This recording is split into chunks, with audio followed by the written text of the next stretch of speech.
ជំរាបសួរបងប្អូនយើងបានដឹងរឿងធំចេញពីសារព័ត៌មានរបស់បរទេសឥឡូវបច្ចុប្បន្នហ្នឹងខ្មែរសំបីតែសារព័ត៌មានដែលចេញពីរដ្ឋាភិបាលរបស់ខ្មែរក៏បាននិយាយដែរតើតើជាមួយនឹងការធ្លាក់ចុះនៃទំហំឬក៏ធ្លាក់ចុះនៃសេដ្ឋកិច្ចចិនយ៉ាងគំហុកតែម្ដងដែលគេរំពឹងថានៅក្នុងឆ្នាំ2024ឬក៏2025ហ្នឹងចិននៅតែបន្តជាប់គាំងឬក៏ស្លាប់មួយរៀងខ្លួនបញ្ហាអន្តការងារធ្វើខ្វះកម្លាំងពលកម្មឬកាន់តែថយទៅវិស័យចលនាទ្រព្យមានបញ្ហាជាពិសេសអ្នកវិនិយោគនៅក្រៅប្រទេសធ្លាក់ចុះរហូតដល់50%ជាងបន្ទាប់ពីខ្លាចមានអធនកម្មឬក៏មានសេដ្ឋកិច្ចទៅលើប្រទេសចិនហើយនេះគឺជារឿងរបស់ចិនយើងថ្ងៃនេះយើងចង់និយាយអំពីរឿងខ្មែរទេអញ្ចឹងសម្រាប់ការស្ដាប់តើទៅជាមួយរឿងចិនបងប្អូនអាចទៅមើលលម្អិតនៅក្នុងវីដេអូដែលខ្ញុំធ្លាប់ធ្វើឬក៏វីដេអូអ្នកផ្សេងទៀតឬក៏ channel ផ្សេងទៀតអញ្ចឹងណានឹងសំណួរសួរថាបើសិនជាចិនមានបញ្ហាតើខ្មែរជួបបញ្ហាខ្លះហូរឈាមថងណាខ្លះខ្ញុំជំរាបជូនបងប្អូនខ្មែរយើងអានេះត្រួសទេហើយបងប្អូនណាដែលគាត់ប៉ាកែគាត់អាចលើកច្រើនចំណុចហ្នឹងខ្មែរយើងមាន5ចំណុចដែលត្រូវសង្គ្រោះទី1គឺពាណិជ្ជកម្មជាមួយនឹងចិនទី2ការវិនិយោគជាមួយចិនវិនិយោគនៅក្នុងស្រុកខ្មែរហ្នឹងទី3ទេសចរទី4តើតើជាមួយនឹងការសងបំណុលដែលខ្មែរជាពាក់ចិនទី5គឺលំហូរទុន5រឿងហ្នឹងធំហើយក៏សង្ខេបខ្លីៗមិននិយាយឲ្យទលំទលាយព្រោះវាអាចប៉ះពាល់ទៅដល់នយោបាយតែទៅជាមួយពាណិជ្ជកម្មបងប្អូនមិនមែនតែខ្មែរយើងលក់តំណែងកសិកម្មទៅឲ្យចិនទេយើងនាំចូលមកវិញយ៉ាងច្រើនសន្ធឹកពីប្រទេសចិនមិនថាឧបករណ៍ប្រើប្រាស់មិនថាអ្វីដែលសំខាន់គឺបរិក្ខារឬក៏វត្ថុធាតុដើមដែលខ្មែរយកមកផលិតយកមកផ្គុំយកមកបង្គុំនាំចេញទៅអឺរ៉ុបឬក៏សហរដ្ឋអាមេរិកដែលជាទីផ្សារកំពូលរបស់ខ្មែរហ្នឹងឯងបើសិនតែមានបញ្ហាយើងឃើញថាការផ្គត់ផ្គង់ឬសង្វាក់ផលិតកម្មមួយតើទៅជាមួយនឹងពាណិជ្ជកម្មរបស់កម្ពុជានឹងមានបញ្ហាហើយវាផ្សារជាប់គ្នាជាមួយនឹងការវិនិយោគសប្តាហ៍ថ្ងៃនេះចិនវិនិយោគជាមួយខ្មែរច្រើនដើម្បីទទួលបានផលចំណេញហើយនាំចេញទៅអឺរ៉ុបនិងសហរដ្ឋអាមេរិកជាមួយនឹងតំណែងតំណងការទូតខ្មែរចិនល្អផងបើទោះបីជាបញ្ហាមានការបច្ចុប្បន្នមានការដកនៅការអនុគ្រោះពន្ធពីសហរដ្ឋអាមេរិកហើយតំបន់អឺរ៉ុបមួយចំនួនតែទៅមួយ EBA ដកមួយចំនួនអញ្ចឹងហើយ GSP ដកដាច់អញ្ចឹងទៅប៉ុន្តែចិននៅតែបន្តប៉ុន្តែបើសិនណាយើងមើលណានៅក្នុងទំហំទិសដៅនៃការវិនិយោគចិនមកខ្មែរនៅក្នុងបច្ចុប្បន្ននេះវាមិនមានការរីកចម្រើនខ្លាំងទេហើយក៏មានប្រទេសថៃធ្លាប់និយាយដែរបើសិនបើចិនដួលរលំខ្មែរអាចយំស្វាឬក៏អាចនិយាយថាខ្មែរអាចមានបញ្ហាធំធំពីព្រោះអ្នកវិនិយោគធំឬក៏អ្នកចាយលុយធំនៅក្នុងប្រទេសកម្ពុជាចិនហ្នឹងគឺនឹងដកភាគហ៊ុនឬក៏ដកការវិនិយោគរបស់ខ្លួនចេញពីកម្ពុជានឹងឯងហើយការវិនិយោគរបស់ចិនក្នុងពេលបច្ចុប្បន្នតឹងខ្ទប់លំហូរសាច់ប្រាក់កុំឲ្យចេញពីក្រៅប្រទេសអញ្ចឹងការចាយវាការយកលុយមក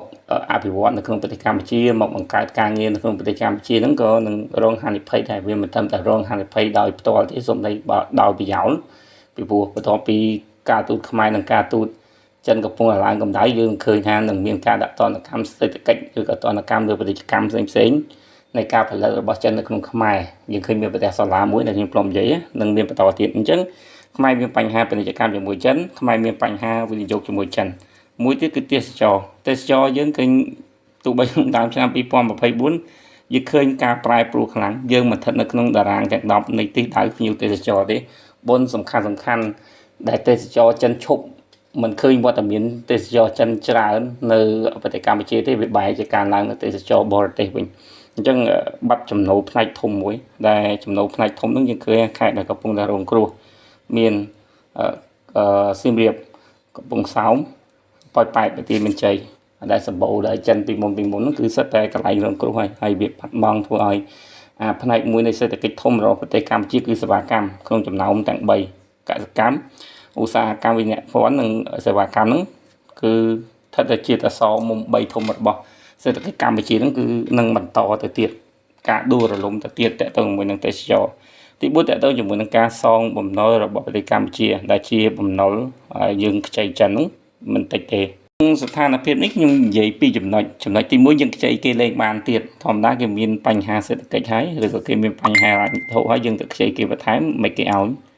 ទី1គឺយើងខ្ចីគេមិនបានទៀតទី2ចង់មិនចង់នៅពេលដែលស្ថានភាពសេដ្ឋកិច្ចរបស់ប្រទេសចិនមានបញ្ហាចិននឹងព្យាយាមស្រវាតោង យកនៅផលចំណេញតើទៅជាមួយនឹងបំណុលរបស់ខ្លួនដែលបានឲ្យបណ្ដាប្រទេសលើលោកផ្សេងខ្ចីនៅក្នុងនោះមានកម្ពុជាផងដែរអញ្ចឹងវានឹងមានភាពតានតឹងតើទៅជាមួយនឹងបញ្ហាបំណុលតែខ្ចីគេក៏មិនបានហើយគេទារមកវិញទី5តើទៅជាមួយនឹងលំហូរទុនលំហូរមូលធននៅក្នុងប្រទេសខ្មែរបច្ចុប្បន្ននេះយើងឃើញមានពីររូបភាពដែលវាមិនកកកទេគឺពេលដែលសេដ្ឋកិច្ចពិបាកអ្នកមធ្យមយកលុយទៅដាក់ធនាគារអានោះលំហូរទុនចូលទៅក្នុងមួយកន្លែងនៅក្នុងប្រព័ន្ធធនាគារកម្ពុជាណាតែអ្នកមានខ្លាំងគេលែងវិនិយោគគេបាយយកជាយកលុយទៅផ្ញើទៅធនាគារបរទេសដែលកំពុងតែមានអត្រាការប្រាក់ខ្ពស់ទៅទិញទ្រព្យធនផ្សេងណាតែអាលំហូរមូលធនចេញខាងក្រៅនេះយើងចង់និយាយអំពីជនជាតិចិនខ្លួនឯងនៅពេលដែលចិនធ្លាក់ណាចិនធ្លាក់ហើយកម្ពុជាជាដៃគូជាមួយនឹងចិនអនុភាពសេដ្ឋកិច្ចកើនឡើងប្រកបជាគេប្រមូលលុយរបស់គេដែលធ្លាប់វិនិយោគរបស់ជាមួយយើងទៅមើលប្រទេសទី2ទី3ទី4ឬក៏មូលធនផ្សេងដែលកើនឡើងតាមការវិនិយោគរបស់បរទេសផ្សេងមិនថាតែចិនទេគឺយើងនិយាយពីកូរ៉េយើងនិយាយពីជប៉ុនយើងនិយាយពីអាមេរិកឬក៏បរទេសណាក្តីនៅពេលដែលសេដ្ឋកិច្ចមានការប្រែប្រួលគឺមូលធននឹងចាក់ចេញពីប្រទេសកម្ពុជាហើយចំណុចផ្នែកធំទាំងអស់ហ្នឹងមិនមែនជារឿងតូចតាចទេអញ្ចឹងបើយើងបន់ស្រន់ឲ្យចិនរលំណាវាមិនខុសពីរឿងដើរព្រៃជាមួយគ្នាហើយបន់ឲ្យខ្លាស៊ីម្នាក់ទៀតបាត់តែខ្លាស៊ីម្នាក់ទៀតបាត់នៅកាន់តែតិចហើយដើរព្រៃតែឯងកាន់តែរងាបងប្អូនយើងមើលចុងក្រោយនេះយើងមើលចុងក្រោយតើតើវិស័យចលនាទ្រព្យឲ្យបងប្អូនពិបាកចលនាទ្រព្យរបស់យើងពឹងលើចិនខ្លាំងអាពីពិបាកហ្នឹងខ្ញុំច្រើនហើយបងប្អូនខ្លះបែរជាចង់ចាំខ្ញុំបានច្រើន